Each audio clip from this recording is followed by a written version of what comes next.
देशाच्या कानाकोपऱ्यातील एकापेक्षा एक सुंदर ठिकाणे पाहत असताना कोणीतरी सांगतं की पनवेल जवळ एक फार सुंदर ठिकाण आहे जे फार व्हायरल होत आहे. आणि आश्चर्य म्हणजे मला त्या ठिकाणाबद्दल काहीच माहिती नसतं. दुनिया फिरायचा मानस बाळगताना आपण आपला परिसर पाहणंच ठेवून देतो. अशीच एक निसर्गरम्य जागा म्हणजे कासमाळ.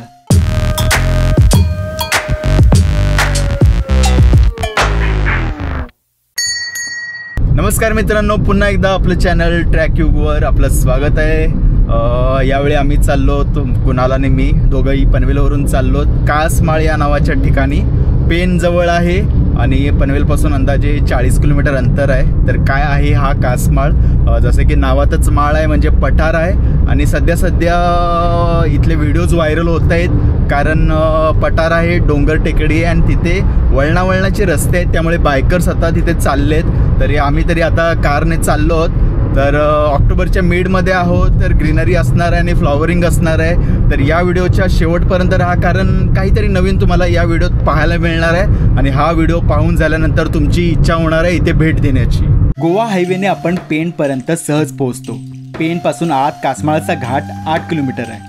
रस्ता अरुंद आणि काही ठिकाणी खडबडीत असल्याने त्यासाठी अर्धा तास लागतो. जसे आपण डोंगर अंगारा लागतो तशी खरी मजा यायला लागते. तर फायनली आम्ही पोहोचलोत कासमाळवर. वरती आहोत.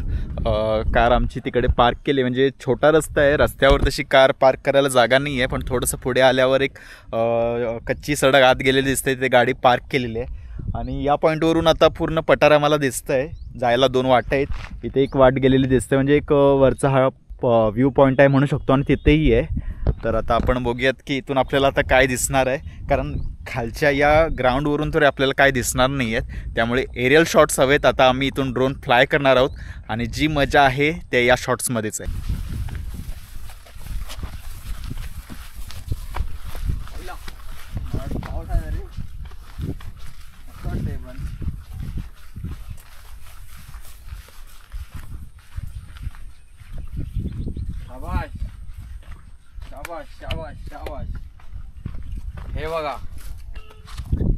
हे बघायला आम्ही तेवढं कासमाळला सकाळी झोपड करून.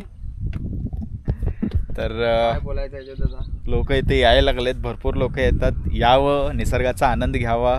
पण अशा ठिकाणी येऊन हा कचरा तरी नक्कीच नाही केला पाहिजे. बघा एवढी सुंदर जागा आहे आणि इथे कचऱ्याचं रान मांडून ठेवलेलं आहे.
नक्की हा व्ह्यू पॉईंट कुठे आहे त्यासाठी गुगल मॅप लोकेशन आम्ही डिस्क्रिप्शनमध्ये दिले आहे. घाटातल्या या पॉईंट व्यतिरिक्त इथे एक शिवकालीन मंदिरही आहे आणि एक फारच सुंदर धबधबा सुद्धा आहे. तर पुढे अजून 6 किलोमीटर तुम्हाला ट्रॅव्हल करावं लागतं. काही ठिकाणी रस्त्याला फाटे आहेत. 5 गणी हे डोंगरावरचं शेवटचं गाव.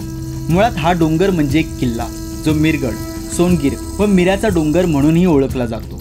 किल्ल्याचे अवशेष किरकोळ असले तरी इतिहासात या किल्ल्याचा उल्लेख आढळतो.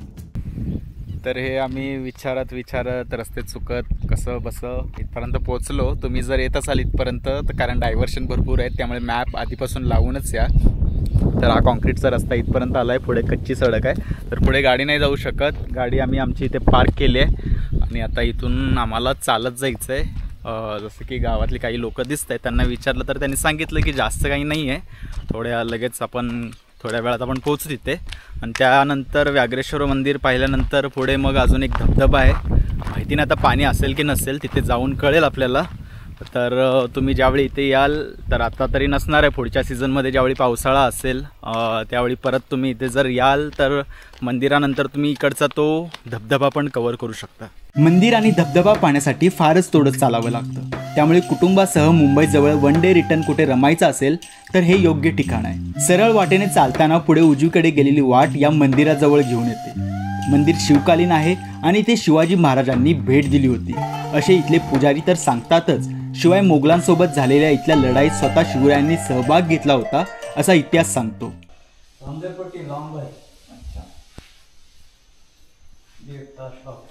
तर मंदिरात आपण आत आल्यावर आपल्याला आधी एक शिवलिंगासारखं दिसतं, कारण नंदी पुढे दिसतोय आपल्याला. अजून मंदिर अजून आत आहे.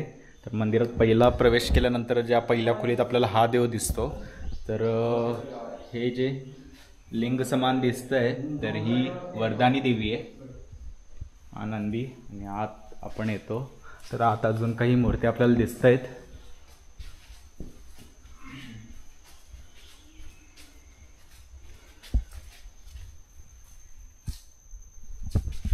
तर आज जे शिवलिंग आहे हे व्याघ्रेश्वराचं आहे.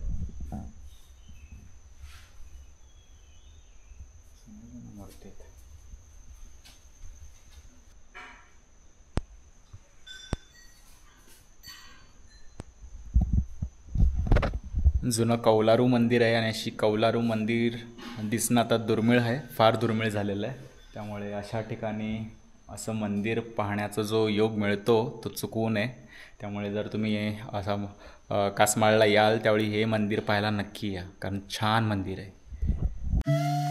भूतानमध्ये जसे फर्टिलिटी टेम्पल्स आहेत व सर्वत्र जसे शिष्ण पूजले जातात, तसाच काहीसा आकार या दैवताचा आहे. त्यामुळे प्रथम दर्शनी आपल्याकडे पण फर्टिलिटी टेम्पल आहे का असं वाटून जातं. पण ही एक देवी आहे जिचं नाव आहे वरदानी. नंतरच्या काळात ही देवी इथे पूजली जाऊ लागली. महादेवाचं आणि देवीचं दर्शन घेऊन आता मी बाहेर निघालो. मंदिरातून जसं आपण बाहेर निघतो उजवीकडे आपल्याला वाट दिसते गेलेली, ही वाट. तर या वाटेने आपण जाऊ शकतो व्याघ्रेश्वर वॉटरफॉल जवळ. Waterfall guys, waterfall. आणि फक्त 1-2 मिनटं आपण मंदिरापासून चालत येतो आणि पोहोचतो वॉटरफॉल जवळ. वॉटरफॉलच्या टॉपला आहोत आपण. इथून थोडंसं खाली उतरायचं आणि आपल्याला पूर्ण वॉटरफॉल दिसणार आहे. पाणी थोडंसं कमी झालेलं आहे पण पाणी आहे हे महत्त्वाचं.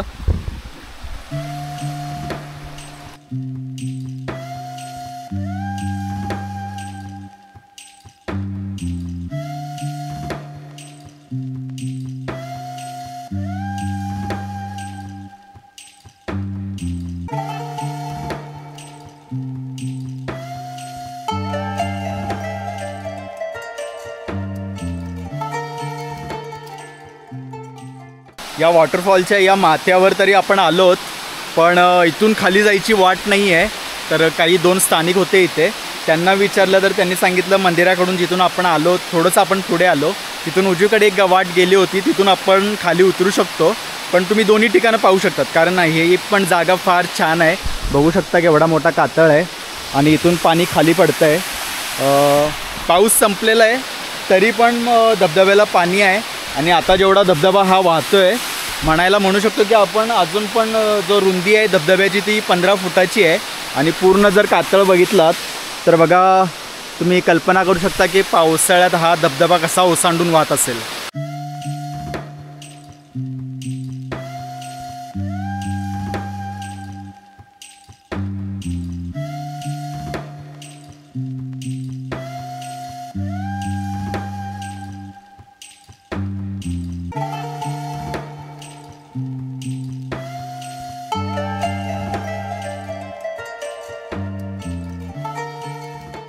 तर इथे आपण माथ्यावर होतो आणि इथून आता आपल्याला वाट गेलेली दिसते. वाट थोडीशी पुढे जाऊन ती खाली गेलेली असणारच आहे नक्कीच. तर या वाटेने आता आम्ही चाललो आहे, म्हणजे पूर्ण आता मंदिराकडे जायची गरज नाही आहे. हां हां आपण तर ब्लॉगिंग करत नाही ना.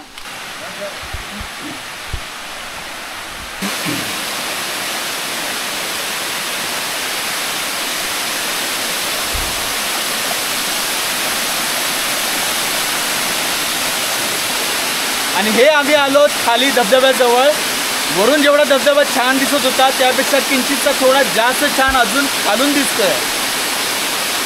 आता आमचे व्लॉगर चाललेले आहेत पाण्यामध्ये. या साल्याने चिटिंग केली, स्वतः घेऊन आला शॉर्ट्स आणि मला बोलला नाही की असे आपल्याला भिजायचं आहे वगैरे, त्यामुळे मी काही घेऊन नाही आलो कपडे.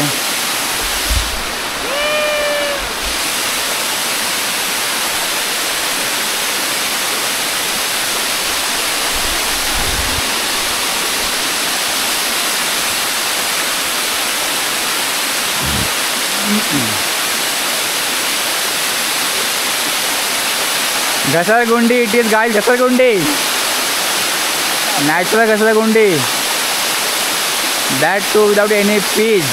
Come on.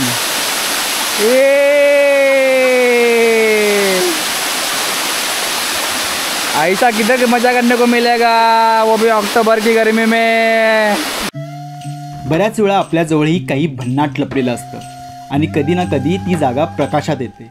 त्यामुळे पर्यटक अशा ठिकाणी येणार हे साहजिकच, पण निसर्गातला निसर्ग दूषित करू नये ही आपली जबाबदारी. कधीही या ठिकाणी याल तर इथला निसर्ग जपला जाईल याचे भान ठेवूनच या. तर तुम्हाला हा व्हिडिओ कसा वाटला कमेंट करून सांगा. आवडल्यास लाईक करा, शेअर करा, चॅनलला सबस्क्राईब नक्की करा. लवकर भेटू पुढील व्हिडिओत. Good bye.